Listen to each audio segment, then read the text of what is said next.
If you're a first-time homebuyer, what I'm about to say in this video may literally save you thousands of dollars. This is something that I myself only recently became aware of, and as an angry Canadian young guy who's looking at buying his first home, this was like, oh my god, I did not know this even really existed. I need to spread this information. So I'm not sponsored. I have no affiliation to anything. I'm not trying to sell you a product. I'm literally just trying to get this information in as many people's hands as possible before time runs out. Introduced of April of this year, so a brand new account type is called a First Home Savings Account, or FHSA is the acronym that it goes by. The intention of this account is to provide first-time homebuyers, and specifically first-time homebuyers, with a ton of criterion that you can look up, and all this information is on Canada's official website.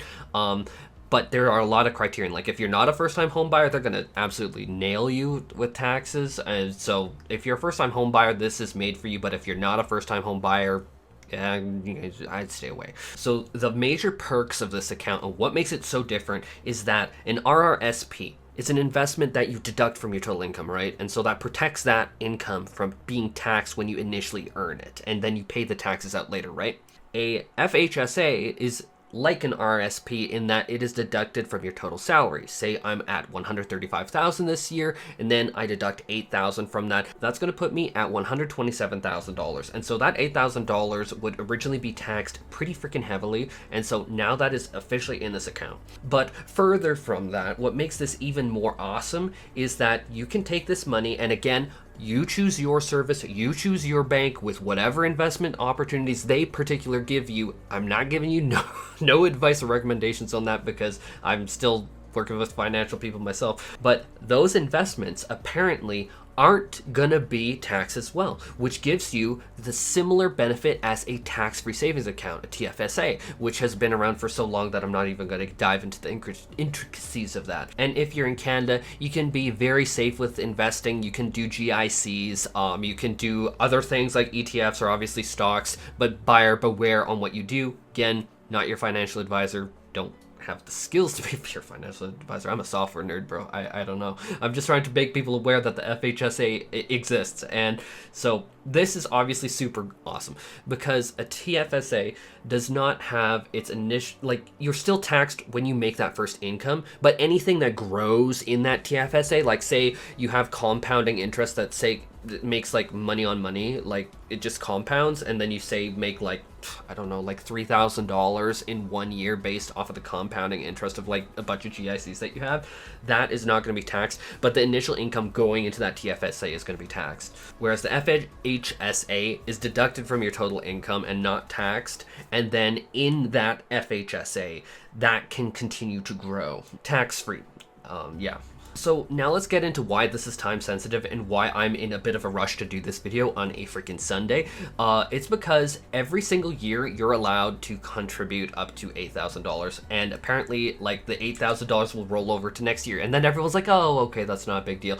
But, and it's a massive Nicki Minaj sized butt, and this is on Canada's website itself, and I'm gonna just directly read it. Unlike RRSPs, contributions that you make to your FHSAs during the first 60 days of the year are not, they have it bolded, not deductible on your previous year's income tax and benefit return.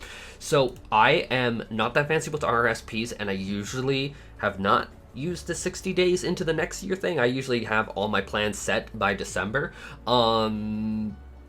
You don't get to do that with this kind of account. And so if you want an FHSA tax deduction of, say, the $8,000 this year, you want to do it like now. We're what, on December like 10th or some shit today? Like, so guys, for real, that's why this is time sensitive, and I'm kind of like urgently like, get this video out. Mind you, speak with a financial planner, because if you say made like no income this year because maybe you got caught up in the tech layoffs, which are very prominent, and for any of you like that, as someone who has been laid off, I feel ya.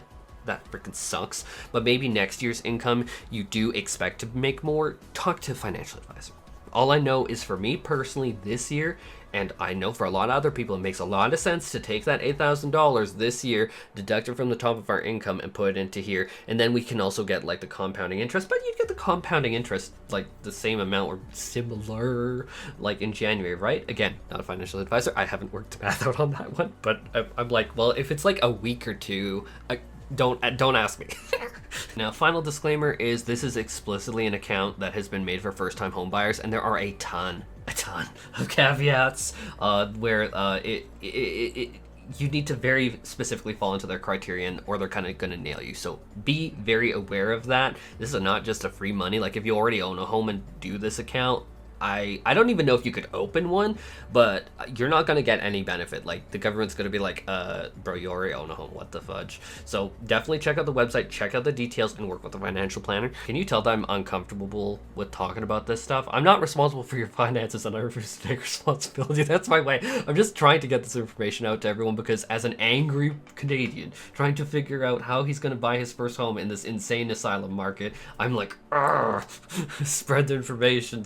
Like, we got to band together, because obviously with interest rates and everything, nobody's gonna help us, so obviously we need to help ourselves. God, that sounds cynical, but man, it really feels rigged, doesn't it? It's like, look at the prices even in the GTA. Even if you drive out like an hour from Toronto and like plan to drive 1 hour to Toronto to work and then 1 hour back home, bro, it's absolutely insane, the costs. Personally, now I'm gonna talk about my plans with this account. Is obviously, if you take a particular amount of income, we're just gonna go with 135,000, and then you deduct like 8,000 from it, you're gonna get 127,000. So obviously that's a huge amount of money that would otherwise be taxed quite a bit between federal and provincial, obviously, like everyone who's ever done taxes knows. And then I'm going to be investing this with whatever particular service. Again, I'm not here to tell you or sell you a service, so who cares what I've done? Do your research, find a good financial planner, and I'm going to be investing that and hopefully accruing compounding interest. Now, a lot of young Canadians I know are like apparently not using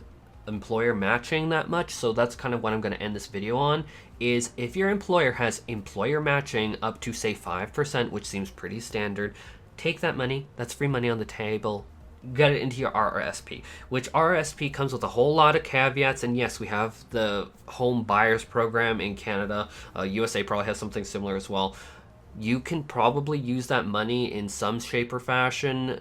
Again, lots of caveats with that I'm not going to get into, but if you have employer matching, it is literally free money on the table, and I totally take that. And so if you have an employee matching program, in fact, anyone who works, check what your employer benefits are. Open up that boring, I know it's a freaking horribly boring document. Open that document, see if they match up to 5%, and absolutely take that if they have that. That is like one of the financial advice that has at least been beaten into my head. And if you don't want to take that advice, or it's not even really advice, but if you don't want to do that, then don't do it. But I can tell you, almost everyone that I've been talking to says, if your employer matches, first of all, find out if they do. Second of all, at least put that into your RSP, because that's money on the table. Absolutely take that. And I personally have taken that. I have done that. I verified with HR. Hey, is all this in my account? Has it been deducted from every paycheck? And yeah, it absolutely was. And so definitely, guys, check into this. And obviously with RSPs, as we saw in the previous documents, apparently you do have an extra 60 days at the start of the year. Didn't know you had that.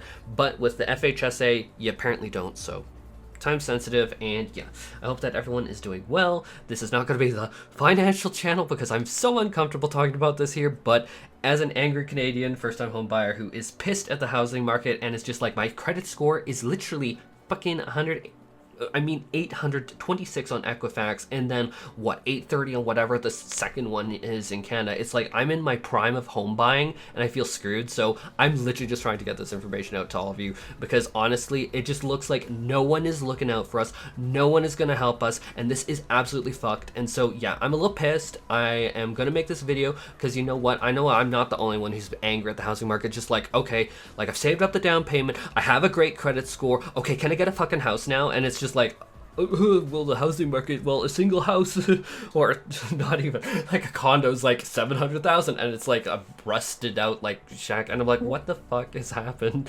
Anyhow, peace, guys. And so be careful, invest well, and not your financial planner, so find one. Strongly advise it. See you.